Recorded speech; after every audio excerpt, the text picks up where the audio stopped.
Behind me today stands a church, but it wasn't always this way. This was once home to an establishment called the Celebrity Theater. And man, oh man, do I wish I went there. Because I've always believed that rock and roll is a religion. I know that it saved my soul. So today I want to explore what is now called the River Arena, but once was home to one of the best theaters in Anaheim. And the bands that played here on their way up to the top, this was everything I was dreaming about when I was living on the other side of the country in Louisville, Kentucky, knowing that there was a place where the culture was pop culture. Let's explore this Anaheim relic and go into the past of when music mattered a little bit more than it seems to matter today. So indeed, in the 80s and 90s, this was a temple for alternative music, but not, alternative music as it's classified today. I'm talking about bands that didn't quite fit in the margins of what mainstream was. Because you see, bars are where people kind of figure things out. An arena is where established bands are celebrated. But the sweet spot is the 2,500-seater theater. That's when you have enough momentum to have a following, but you're not so big that you've kind of lost touch of who you are. This is the place, and the kind of place, that bands play when they're in that crucial moment of proving themselves. And oh, did some bands prove themselves here during that time period? And no, I didn't grow up in Southern California, but due to a little publication called Thrasher Magazine and Rolling Stone, I always looked at California as this beacon of hope to where there were more people like me. And, there wasn't a lot of people like me back home in Louisville, Kentucky. So these type of shows are the shows that I would just hear the legends of. But this is the type of place where they actually happen. Let's start with Act 1. This is one of the small places that a little band played before they would take over literally the world.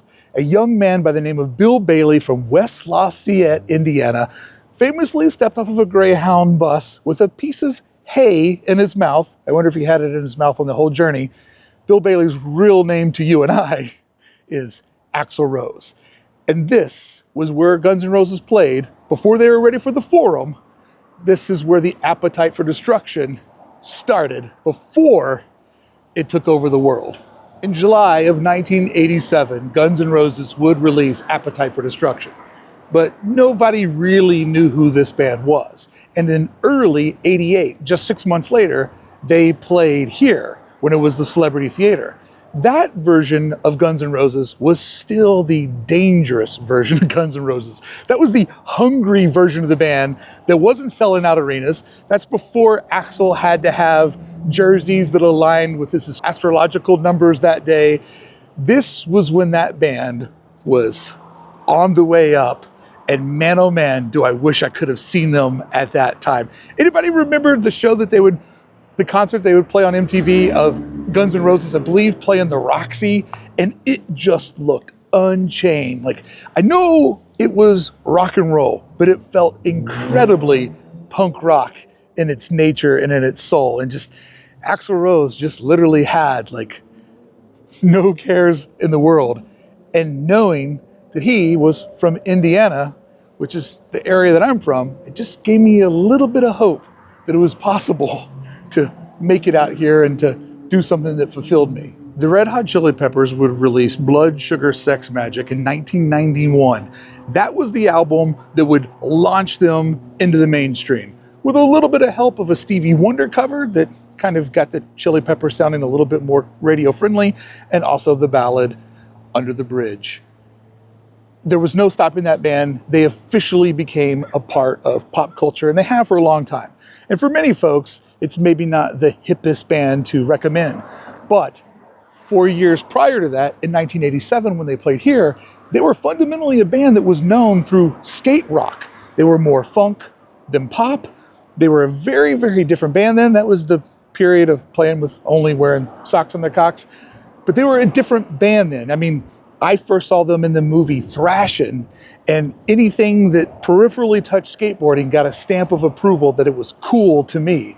So once again, an untamed, wild, feral version of Red Hot Chili Peppers before they would have a rotating cast of lead guitar players. This was one of the venues they played on the way up when they weren't the world's band, but just a local band from Southern California. And I remember looking through the pages of Thrasher magazine at all the different skate rock bands, and it was about as much the music as it was the identity to me. It felt good knowing that there was a place where people like me that had a different sense of culture, a different fashion sense, a different mindset on equality and hanging out with different types of people and celebrating different types of music. Like, it just meant so much to me that existed somewhere. And so part of me living in California is part of fulfilling that 15-year-old's fantasy that there is a place, as I said, where pop culture is the main culture. And living here, I'm always fascinated to learn about all the different locations and the history that exists in these locations. Now then, of course, like all people do, I parallel it to my own existence and just think about, man, when all this was happening, I was so sad, so miserable, living, 2,200 miles from here, and just knowing that all of this was happening somewhere gave me hope that one day it would happen for me too. And by the way, that 1987 Red Hot Chili Pepper concert here, they played with a band called Faith No More.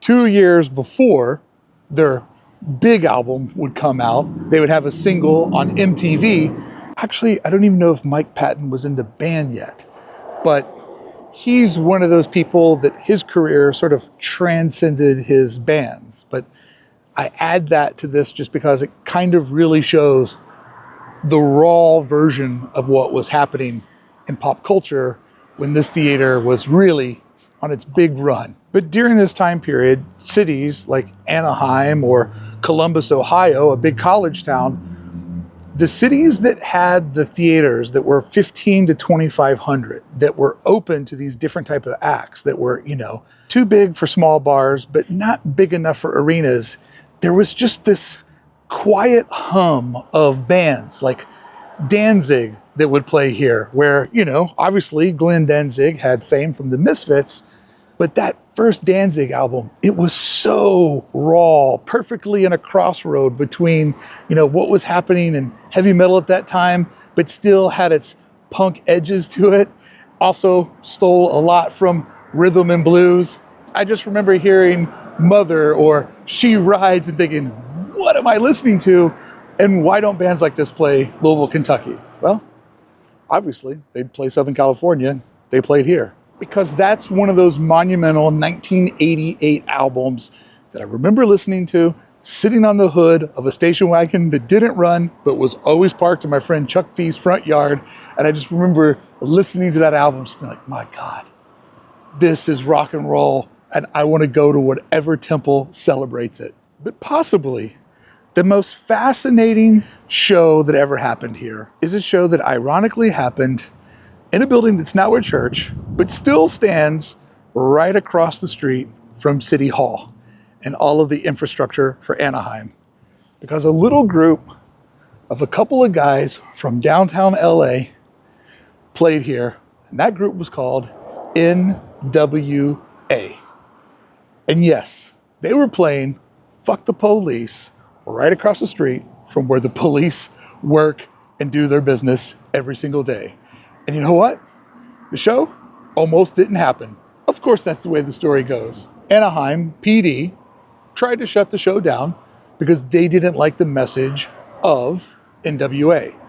On stage here, Ice Cube, 19 at the time, would explain that the song wasn't about violence against police, but it was a way to say, hey, police are jealous of us and what we have because we dropped one album and we're already making more money than they're making in their insufferable job. That's not the exact quote, but that's kind of what Cube was trying to say. One of the things that makes music great when you're young is when music feels scary. And even though I was never scared by, Ozzy Osbourne or Iron Maiden, like all of the devil stuff to me was always funny. I never fell for that. But N.W.A, it actually was a scary band because there was enough social unrest in the music. And I grew up in a neighborhood that was, half white, half black. N.W.A was a really interesting time in my neighborhood because for some kids in my neighborhood, it gave them a sense of pride that a word that people had used to demean them was now something that they could say and wear on a t-shirt. It also became a weird thing in our neighborhood where the kids would be like, hey, what's N.W.A stand for? And as a white boy in the neighborhood, I'd be like, I don't want to tell you. I don't want to say it. This is a trap. I know you're trying to get me to say it so you can kick my ass. I'm not going to say it. So it was a weird time of empowerment that was kind of scary. Also, Public Enemy, Fear of a Black Planet. That was another one of those albums where I loved the music. I had the cassette. I read the lyrics. I'm like, oh man, there's going to be like a race war. And how is all this going to work out? It was rock and roll. There was a bit of fear and drama in there. And these acts perfectly knew how to not only celebrate their culture, create a sense of empowerment, but just add that little riff in the system. Ice-T played here, and you remember with Body Count, he made waves for Cop Killer. Once again, just invoking that bit of drama, that fear in the music. And yeah, this talking about law enforcement, that's going to rub some people wrong.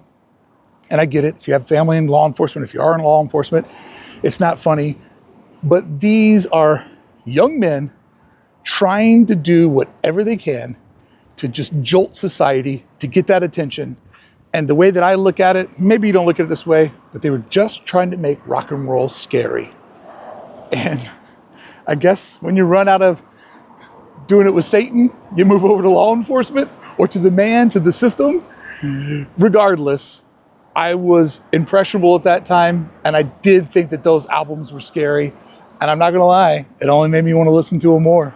But in the late 80s, N.W.A was having a hard time finding venues that would accept both them and their fans. But in 1989, on the Straight Outta Compton tour, they found a home here in Anaheim. And yes, there was a fight of 40 young men that carried over to the street, but it's rock and roll, baby. You're gonna have to crack a couple eggs to make an omelet. I believe this right here was the ticket box where you could come up, get your tickets, because nobody carried phones, things weren't digital. You had to come at wheel call or come days earlier to get your tickets, or sometimes you would come to the venue and stand in line, for hours and hours, get here at midnight to wait in line for hours to get tickets for a show that wouldn't happen till like 3 months from now. But it was all part of the thrill of the hunt. That's when albums mattered. That's when concerts mattered. It's when your world was a lot smaller, so these things mattered a whole lot more.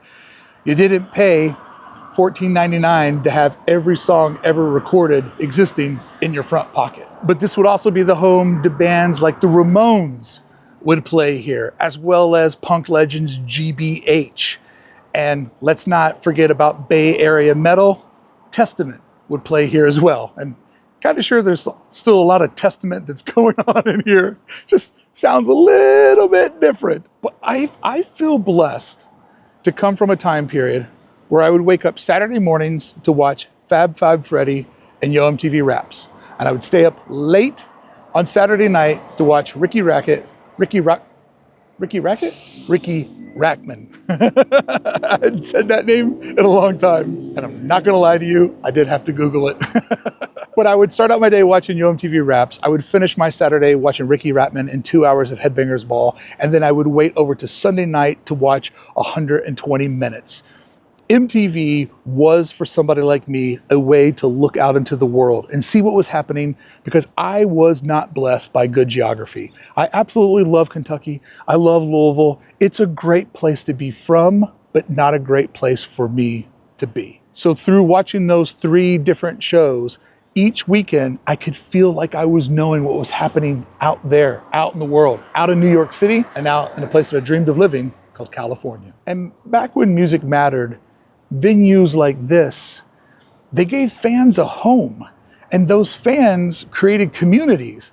And even though the bands would come and go, the community stayed. So yeah, the bands always brought people together, but the music created a community. And that community, you know, that forged a whole generation of people that made zines, started record labels, got down the road of DIY and do it yourself and punk rock. And I feel incredibly blessed to be a part of all of that. And it wasn't easy for me. It wasn't right on my doorstep. I had to go out and discover it. You couldn't just Google something or ask ChatGPT deep research to give you every little beat of something. You actually had to leave your home. You had to talk to strangers. You had to explore things. And in the process, you explored a lot about yourself. And hindsight, it was a blessing. And so I think as somebody who grew up in a third tier market, I have a sort of romanticism for places like this that maybe people that went here would tell me, oh, it wasn't as good as you thought it was. But I'll tell you this, it was better than the alternative of living in a market where we didn't have the magical 2,500 seater. You know, we just got the bands that were at the bar level. And yeah, I got to see cool shows like, you know, one of Smashing Pumpkins' first shows ever for a couple hundred people. And I got to see Wilco play one of their first shows ever when I was a little bit older. And, you know, I remember seeing Fugazi play for $5. But there was just a whole slot of bands that skipped over Louisville and they played Bogarts in Cincinnati. Why? Because they had the right size room. And when you're a young kid, you can't always get somebody to drive you to the next city over. So there were so many shows that we knew were happening so close to us, but we never got to experience them. We never got to see them. And so I think longing does make the heart stronger. And so I enjoy every day in California because to me, it was always a dream. And to you, it might just be a shitty reality of a place that you didn't choose to grow up in, but this is where you were born and raised and it's just blah to you. But I would encourage people from Southern California, you should go live in America for a year and see what the rest of this place is like. And I think then you will realize, yeah, it's expensive. Yeah, it's crowded. Yeah, it's not always convenient and it's not always polite, but it is, in my opinion, always magical. The amount of history here, the amount of things that have happened here, and people like me were paying attention way, way out there, that has a long-term effect on culture. And that's one of the things that brought me out here. I didn't come out here searching for gold. I just came out here searching for a golden time. So the bands that played here, the shows that happened here, the moments that happened here, yeah, maybe my fantasies are a little bit better than the reality. But isn't it nice to have something to fantasize about? And isn't it nice one day to just go and stand there and be like, huh, this is where it happened.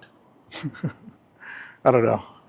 Maybe as I've gotten older, I've gotten nostalgic, but I've always been into this type of stuff because I just remember how music played such a crucial part in my life. And the irony is not lost on me that this is a church that saves people because no doubt music, specifically alternative music, it saved my life.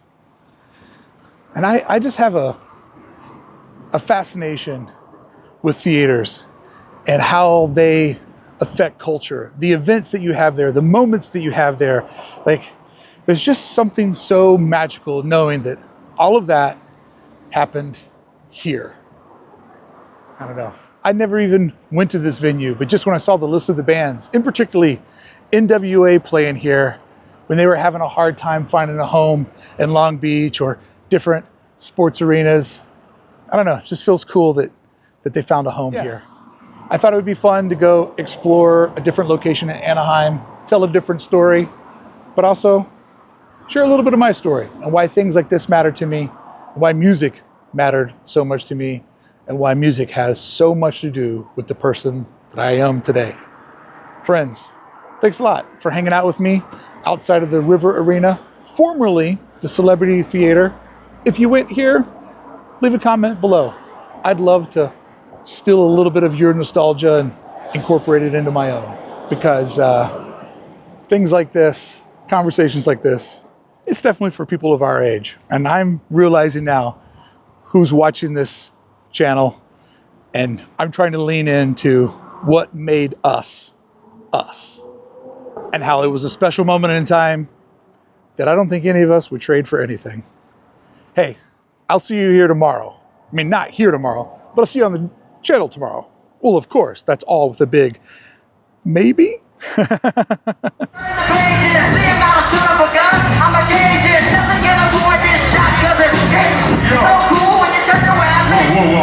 Whoa, chill out, everybody. Come on.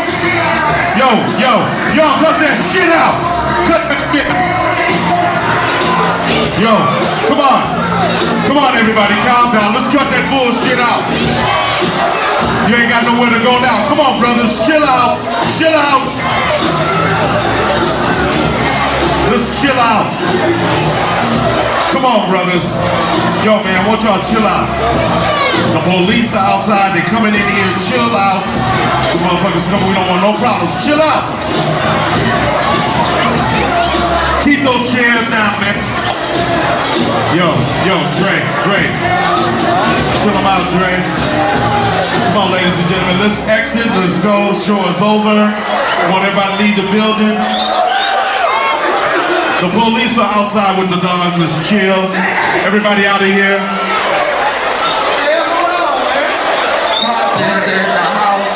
Come on, brothers. Let's chill out, man. Let's cut that violence out. Leave the chairs alone. Yo. Come on, man. I want y'all to chill out. Good night, everybody. The show is over. Good night. Please go to your cars quickly and safely. Let's go home, everybody. There's no more action left in here. The police are outside. Yo. Let's go home, ladies and gentlemen. We'll be at a good time tonight.